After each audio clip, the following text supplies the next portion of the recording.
Ted Bundy. Ted Bundy wasn't just a serial killer. He was a master of deception, a walking contradiction, and quite frankly, one of the most terrifyingly charismatic criminals in American history. Born in 1946 in Burlington, Vermont, Bundy had the kind of childhood that reads like the opening chapter of a true crime novel. Troubled family dynamics, an absent father, and a weird relationship with the truth. But here's the kicker. He didn't look like a killer. He looked like the guy who would help you change a flat tire, which is exactly how he lured in many of his victims. From 1974 to 1978, Bundy left a trail of horror across Washington, Oregon, Colorado, Utah, and Florida. His MO? Pretend to be injured, ask young women for help, then abduct and murder them. He confessed to 30 murders, but experts believe the real number is much higher, possibly over 100. And yet, this wasn't just another criminal. This was a man who escaped prison twice, represented himself in court badly, and still managed to have a fan club of women who thought he was misunderstood. His trial was a media sensation. Bundy, ever the narcissist, played it up, grinning, joking, and even proposing to a woman in the middle of his murder trial. Yes, really. But in 1989, Florida finally pulled the plug. Literally. He was executed via electric chair, and the crowd outside cheered. Bundy's legacy? A cautionary tale in trusting appearances, a goldmine for crime documentaries, and proof that sometimes the scariest monsters wear the friendliest smiles. Jeffrey Dahmer. Alright, get ready as this one's straight out of a horror movie, except it actually happened. Jeffrey Dahmer, aka the Milwaukee Cannibal, was not your average serial killer. No, he took things to a level so disturbing that even seasoned crime investigators were left shaken. Born in 1960, Dahmer kicked off his murder spree in 1978 when he was just 18. And here's where it gets even darker. He didn't just kill his victims, he kept them. Over the next decade, he lured young men, mostly from marginalized communities, into his apartment where things took a nightmarish turn. We're talking dismemberment, cannibalism, and necrophilia. Yeah, real-life horror show. Now, how did he get away with this for so long? Great question. The Milwaukee Police Department fumbled big time. In one jaw-dropping case, officers actually returned a drugged, bleeding 14-year-old victim back to Dahmer, who then killed him. It wasn't until 1991, when one of his intended victims managed to escape and flag down the police, that the full horror was uncovered. When authorities entered Dahmer's apartment, they found a scene straight out of a nightmare. Polaroids of dismembered bodies, skulls, and yes, human remains stored in his fridge like leftovers. Dahmer was sentenced to 16 life terms, because 15 just wasn't enough. But in 1994, karma caught up. He was beaten to death in prison by another inmate. So what's the lesson here? Maybe double check your neighbors. And if they're storing human skulls in the fridge, call the cops, preferably ones who actually do their job. John Wayne Gacy. Picture this, a guy who dresses up as a clown for kids' parties, shakes hands with politicians, and somehow manages to hide the fact that he's one of the most horrifying serial killers in history. That's John Wayne Gacy for you. The man who turned suburban Chicago into a real-life horror movie in the 1970s. At first glance, Gacy seemed like your friendly neighborhood contractor. He even threw barbecues and was the life of the party. But let's be real. If your house constantly smells like something crawled under the floorboards and died, people are going to start asking questions. And oh boy did they. It all unraveled in 1978, when 15-year-old Robert Peast went missing. Police traced his last unknown whereabouts back to Gacy. One search warrant later, and surprise! They found a makeshift graveyard under his house. Turns out, Gacy had lured at least 33 young men into his home, using tricks like offering them jobs before subjecting them to horror that even Stephen King couldn't make up. And here's where it gets even wilder. When he was finally arrested, Gacy tried pulling the "I'm insane" card. Psychologists diagnosed him as a schizophrenic, but the jury wasn't buying it. Verdict: guilty of every single murder. In 1994, he got the ultimate send-off via lethal injection, reportedly cracking a joke about it beforehand. Moral of the story: just because someone makes balloon animals doesn't mean they're harmless. Maybe trust your gut next time someone's basement smells like a graveyard. Gary Ridgway. Meet Gary Ridgway, the man who made Route 99 in Washington State a hunting ground. By day, he was an ordinary guy painting trucks. By night, he was the Green River Killer, a serial predator responsible for at least 49 murders, though he later bragged about 75 to 80. His victims?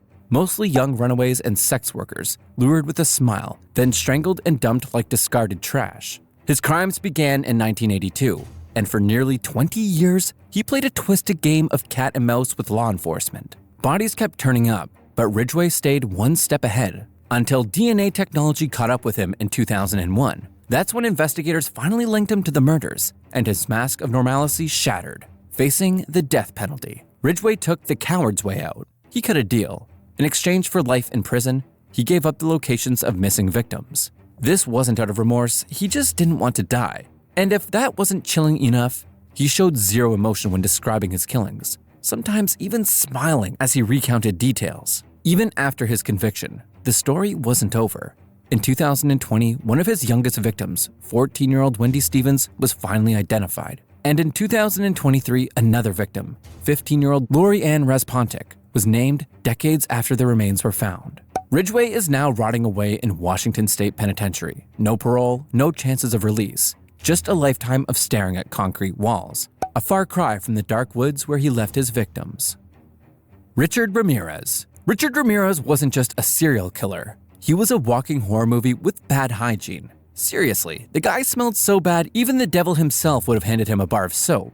Known as the Nightstalker, Ramirez terrorized California in 1985, leaving behind a trail of brutal murders, home invasions, and creepy satanic symbolism. Let's rewind. Born in El Paso, Texas in 1960, little Ricky Ramirez got a head start on the path to darkness. At age 5, he suffered a head injury that led to epileptic seizures. Then, as a teenager, he took life advice from his cousin, Miguel, a Vietnam War veteran who casually showed him photos of women he had tortured and killed. Oh, and then Miguel shot his wife in front of Richard. Wholesome childhood memories, right? Fast forward to the 80s, Ramirez, now a cocaine-addicted drifter, turned from burglar to full-blown monster. His first known murder, a 9-year-old girl, brutally beat and assaulted. From there, it escalated. He killed couples, gouged out eyes, and left pentagrams at crime scenes. The media called him the Valley Intruder, before settling on Nightstalker, because, well, he did most of his terrorizing at night. But here's where karma kicked in. After months of terrorizing California, Ramirez was finally recognized in broad daylight. A group of Los Angeles residents chased him down and beat him up until the cops arrived. Imagine the horror icon getting bodied by a bunch of angry locals. His trial was a circus. He flashed pentagrams, declared loyalty to Satan, and still managed to have groupies. He was sentenced to death but died in 2013 from cancer. Even hell didn't want him early. Dennis Rader. Dennis Rader, also known as the BTK killer, wasn't your average suburban dad. Unless your idea of normal includes leading a double life as a church-going family man and a self-obsessed serial killer. He bound, tortured, and killed, hence the BTK moniker, all while working at a home security company. Yes, you heard that right. The man who installed security systems was also the guy you needed protection from. Rader started his spree in 1974 by killing an entire family. He took souvenirs from his victims, wrote taunting letters to the media, and got downright offended when the news didn't pay him enough attention. In one letter, he even asked, "How many people do I have to kill before I get my name in the paper?" Talk about needing validation. After a 30-year killing career, interrupted by a baffling 13-year hiatus, he resurfaced in 2004, eager to relive his glory days. But here's where things get hilarious, and by hilarious, I mean stupid.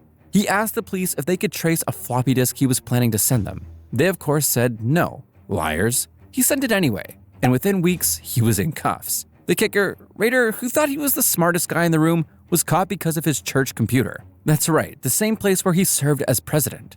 Moral of the story, if you're going to be a serial killer, maybe don't ask the police for tech support. Albert Fish. So let's talk about Albert Fish, the man, the myth, the absolute nightmare fuel. You know you're dealing with someone special when a guy racks up nicknames like the Gray Man, the Brooklyn Vampire, the Werewolf of Wisteria, and, just in case that wasn't creepy enough, the Boogeyman. And trust me, he earned every single one of those. Born in 1870, Fish had a family history that looked like a psychological horror movie script. His father was 75 when Fish was born, his mother 43 years younger. That's right, his dad could have been his great-grandfather. Mental illness ran deep in the family, with multiple siblings and relatives suffering from schizophrenia and hallucinations. Fish himself? Oh, he took things to a whole new level. Orphanage life didn't help. He was beaten so much that he started liking it. By age 12, he was already experimenting with drinking urine and eating feces. Yeah, you heard that right. As an adult, he became a full-time predator, targeting young boys, writing disgusting letters, and let's not sugarcoat it, eating people. His crimes were beyond sickening.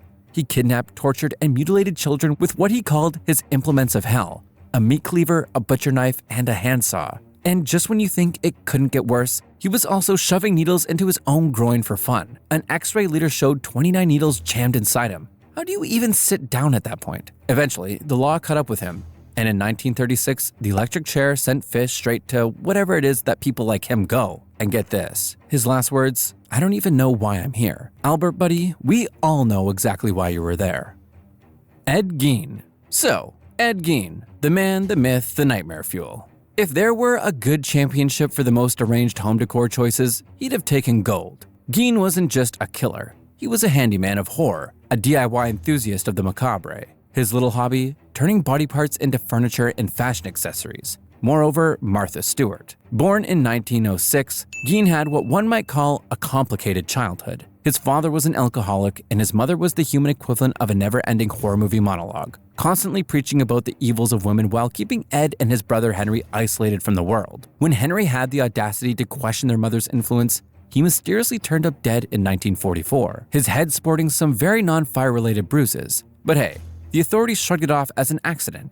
Classic 1940s detective work. When Gein's mother died a year later, Ed, already socially awkward to the point of horror movie protagonist, sealed off the rooms she used and preserved them as a shrine. But his loneliness festered into something darker. He started grave robbing, collecting body parts, and crafting skin suits and skull-based dishware. Home Goods, take notes. In 1957, police investigating a missing hardware store owner, Bernice Warden, decided to swing by Ed's place. They didn't just find her. Oh no. They uncovered a house of horror, featuring human skin masks, a belt made of nipples, and skull bowls. You know, just the usual Midwestern farmhouse aesthetic. Gein only confessed to killing 2 women, but his hobby suggested a much bigger body count. Declared insane, he dodged the death penalty and spent the rest of his life in a psychiatric hospital. His legacy? Inspiring Psycho, the Texas Chainsaw Massacre, and The Silence of the Lambs. Sleep tight.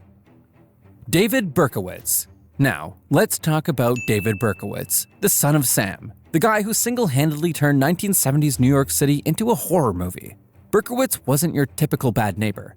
He wasn't blasting loud music or stealing your newspaper. No, he was running around shooting couples in parked cars because, according to him, a demon-possessed dog told him to. Yeah, a dog. Imagine blaming your crimes on a Labrador. Before he became infamous, Berkowitz had a rough childhood. After his adoptive mom died and his dad remarried, he spiraled. He joined the army, became a skilled marksman, not a great hobby for someone with issues, and then, for some reason, started setting fires.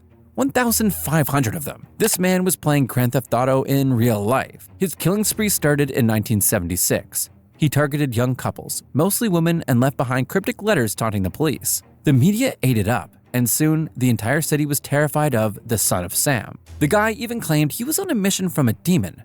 Sure, buddy, that sounds totally reasonable. His downfall? A parking ticket. That's right. The criminal mastermind didn't get caught by high-tech forensics or an undercover sting. Nope, he parked illegally near a crime scene. Cops tracked it back to him, arrested him, and he confessed without much fuss. In 1978, he was sentenced to life in prison. Now he's in prison, apparently found religion, and says he regrets everything. But let's be real. New York will never forget the summer when a deranged dog whisperer turned the city into his personal hunting ground.